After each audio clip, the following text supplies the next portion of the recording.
Welcome to party hub SR events. మేము ఈరోజు outdoor event చేయడానికి హార్స్లీస్కి వచ్చి ఉన్నామండి.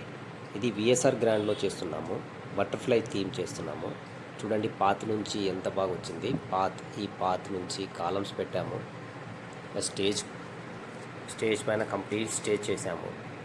దాంట్లో లైటింగ్తో neon light, fencing with greenery, వెనకాల కంప్లీట్గా లైటింగ్ ఇచ్చాము. మూవింగ్ బటర్ఫ్లై చాలా బాగా అవుట్పుట్ వచ్చిందండి దీంట్లో. ఇంకా పక్కన చూసుకుంటే కనుక గ్రీనరీ, టోటల్ కంప్లీట్ గ్రీనరీ అక్కడ చూడడానికి చాలా బాగా వచ్చిందండి. ఇక్కడ మనం థీమ్ చూసుకున్నా కానీ ఆ థీమ్కి, ఆ గ్రీనరీకి చాలా సూటబుల్ అయిందండి. ఇంకా మనకు లాస్ట్లో వచ్చే కొద్దికి కంప్లీట్ అయిపోయిన తర్వాత మా పిల్లలకి వచ్చిన అవుట్పుట్ ఇదేంటి. అయినా కానీ ఆ థీమ్ అనేది చాలా మెమొరబుల్ అయిపోయిందండి మా పిల్లలకి, మాకు, మా కస్టమర్కి కూడా. Thank you very much.